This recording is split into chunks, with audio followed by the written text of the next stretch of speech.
And hello there, this is going to be Assault 2 Shores of Gold update video on the Diving Guild update. So they didn't really call it very much. They called it, underwater caves and diving, basically. They didn't really go very much in the new guild, basically. So yeah, this is going to start off with all the information on this new diving guild and the effects of diving and all that kind of stuff, and all the rewards that you get to the end of it, because I finished them all.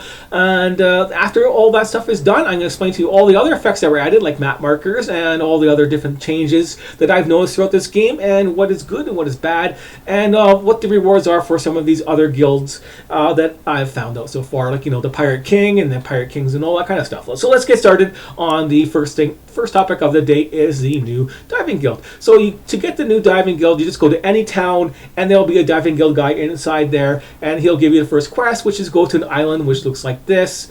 And then once you get here, you got to dive down there and find the guild hall, which is in the underwater caves in these islands that small little islands like this. Look there. And the rewards are, let's go for the rewards, because they're basically diving down there. It can get boring. It's nice to explore all these different type of caves that they added, and that's for you to explore and enjoy all that kind of stuff. But yeah, it gets kind of boring going all back and forth to all these different islands all over the place and getting the rewards to the end. But the end result is, of course, this Trident spear, which is kind of worth it. It's the first piercing weapon you have in this game. We still don't have skills yet, so that's another video when that happens. But now we have a piercing weapon, and that's what it looks like. It has no special effect on this weapon.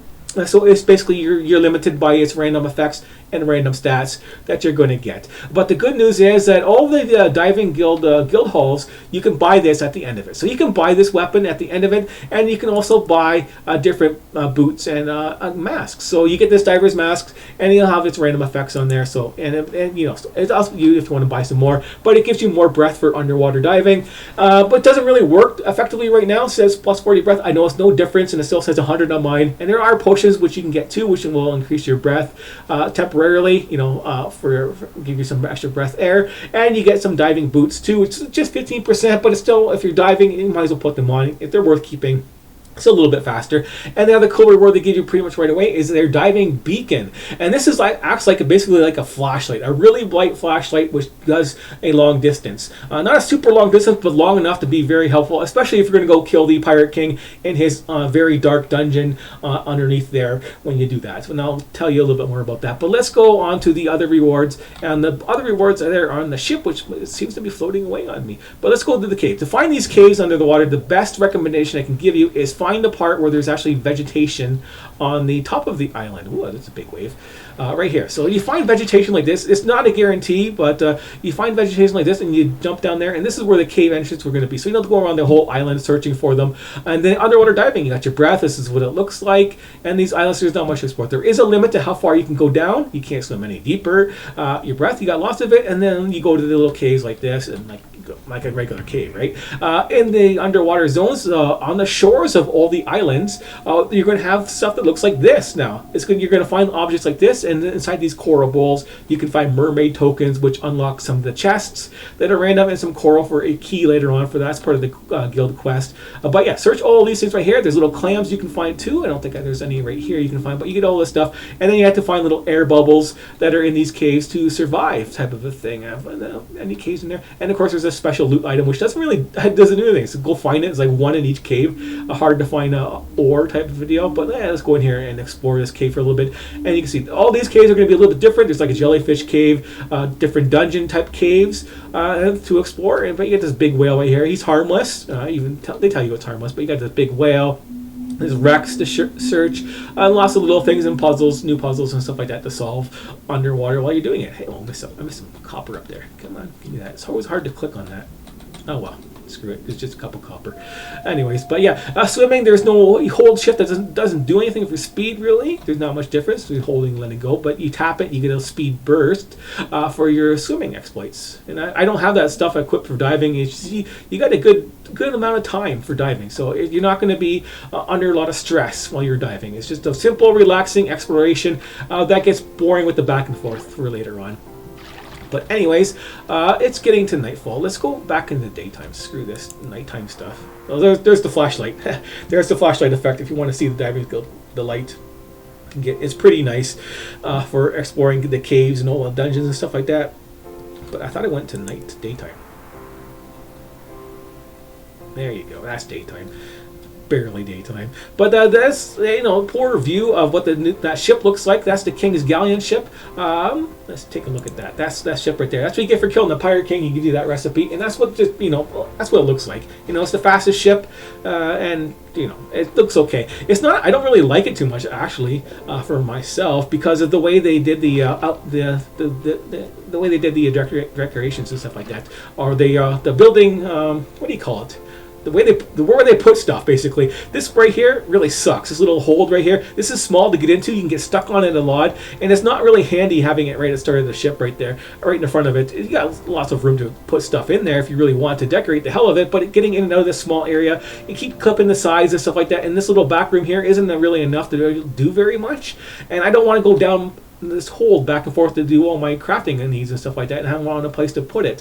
It's just, and this place will get buggy sometimes too. So that's just a note. But here is the other thing you can get is this aquarium also. So you can get this aquarium, craft it, and then decorate your ship and put that around there as you see fit to do that. So let's go there and check out. There's not much pros and cons to that weapon there. This Trident, besides it being a piercing weapon, is to get your first piercing weapon to level up and stab. You get a little bit of distance, but it's it's like any other weapon. Use it as you feel like it, type of thing. And the other things to note for the other weapons, as you can see here, got a legendary weapon, got the lightsaber, and nebula blade and shovels. So let's go through all these other updates and things that were added. The other first cool thing we can add is the map markers that we have too. So these islands that look like that on the map are these small little islands right here. So if you played this game before and you're starting up with the update, some of your older islands will have these things marked off all over them. So I had like 5. I think I had 5 of them that were already marked off that I haven't been to yet, obviously, but they were popped up on my map because they replaced some of the other islands type of a thing. That I don't know how it worked, but anyways, they popped up on the map like this. But now you have map markers. As you can see, you have waypoints and stuff like that. I get a waypoint there. You can make as much waypoints as you want, and then get rid of them with an easy click. And then you have your whole stamps right here. So there's no typing stuff out, which would have been a lot better. And the stamps are still limited, and the colors are limited. You start off with 2 colors. And you can buy the blue and buy the yellow off of any cartographer in the towns, and then there you go. Those are the colors you have right now, and of course the stamps are limited. There's no deer, there's no bear, there's no jail cell, and stuff like that. So you have to, just when you're playing this game, just make sure you stamp the hell out of everything that that's there, and try and memorize what it is. Maybe make a key legend for yourself on a piece of paper or something, like I have over here. Blue for the fish and the jellyfish. So this blue is for that guild color and the jellyfish, and then over here I have the Trident, and that's the guild symbol. Is the Trident, so that's guild hall. So I can go back there to the guild hall if I need to. It's marked off, so right, and that's just the fish mark means it's done, and it's nothing special basically, right? So and there's a treasure chest there for that one, that type of thing. But yeah, see, and the other new islands that they added on here, besides this Pirate King Island, which I marked off with the ship, a gold chip right there for him, his symbol. But yeah, the other islands have those big trees that look like that, and so I use those trees as a symbol for that island right there to know what they are. And you can carry on with your symbols as you see fit. For an example, like I used right over here, I used the white bow for hunting because there's no deer symbol right there, so that's the white stag, and both these islands had a white stag on them. And this deer symbol right here is the closest I can get to a diamond shape, because our crystal shape, because there's a crystal cave. On these new islands, there's crystal caves, and it's a really good mining source. And of course, they're crystals and diamonds and stuff like that you can get off of them, and that's always very handy to have. And the keys represent the new dungeon, which you have to do the other quest line for the Red Skull Pirates. And I don't have red marked on theirs because I want to do red for the skull for them. But I abandoned their quest because it said it was conflicted with another quest, and I chose them, and so I wanted to abandon it and see what the other quest was, and it didn't work. So now my quest is bugged, and I had to wait for an update for them to fix that bug when you abandon the quest to actually carry on with the quest. So I can't go in there and show you what the rewards are for that. But I don't think the rewards are as good as the Crypt King rewards. Not the Crypt King rewards, but the Pirate King rewards for that legendary weapon I'll tell you about in a second. But that's just the way I marked off my islands for an example for you in the future. And of course, the spiders and the Spider Queen for the gold right there. that's how I marked them off. But yeah, that's this weapon right here, and this is for the Marauders Guild. So if you do the Marauders Guild quest line, you get this little lightsaber at the end. Its special effect is killing, ghosts. And there's only one ghost, and that's the fight you do at the end of that quest line. So right now, that's its only effect and only use. It's just neat to have a weapon like that. And of course, this weapon right here was an older weapon. The Nebula weapon has that effect right there, and that's off any of the catacombs bosses. You kill them and you get this one off there, and you can come back and kill them again. And that is the weapon right here. I have it on there. There it is right there. And that is the weapon you get off the Pirate King boss once you get into the Pirate King dungeon. So it's the Pirate King's king, I guess. And it's got that little nebula effect for the staff weapon right here, and it's the only legendary weapon in this game that I found so far. And its only special effect is Servitude, which doesn't really have effect on animals, basically. The animals, well, if you hit them, maybe they attack you again, because maybe you attack so fast you don't see the effect go off and they just attack you anyways. But it doesn't really matter too much. But yeah, the weapon isn't really overpowered or anything like that. Its damage is like 4 to 24, and the sword right here is 4 to 15 type of a thing. So there's not much difference, like 4 to 15 on the sword and all that. So yeah, it's not really overpowered. There's not much more of an effect on there. It should do more damage, I believe, but they didn't do it. It just gives you an extra skill on there, so you get an extra tier 6 skill. So that's what you're looking for tier 6. Just an extra 1 point of strength. Whoopee doo-dah-day type of a thing for that. And the other thing you can find is shovels. So there's a shovel guy on the desert islands. You can buy the recipes to craft the shovels. You can find a basic shovel, and there's going to be X marks the spot, dig here type of thing, and you pull up a treasure chest and you get some rewards off there. It's an okay reward, but time wise, it's like if you're searching the island, find it, it's good, but don't go too nuts trying to find that one treasure chest on these desert islands to get it, because it's not going to be that too much worth your time.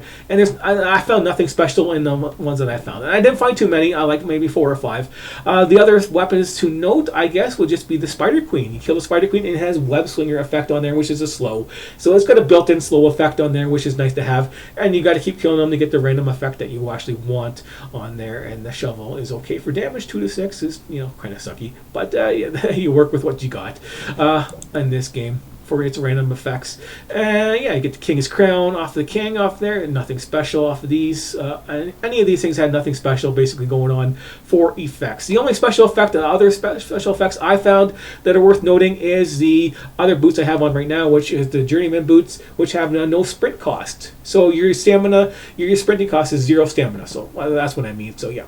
You can sprint around and cost no stamina, so run around as much as you want and keep all your stamina. Very handy, and it means you don't have to worry about agility anymore. You have as much stamina as you want to run around the islands. And the other effects that are still effectively working is the Boltmaster rings. It's best for damage I found so far, and they stack up and they work good. So I got those things on there for the damage effect, and that's why I have that. I found nothing good for these helmets, including the mask. I have that mask. I just stashed it. The mask you get from Davy Jones's locker. I still have that armor, and yeah, there's the bear mask you can get off those grizzlies on those islands on there. There's no skills on it. It's just what the hell, right? And that's the other mask right there. So this one here will protect you from death, but yeah, I haven't gone around and tested out dying to use it. But yeah, it had nothing really special on this besides armor. I would have to go down there and maybe use it again, type of a deal, to actually make use of it.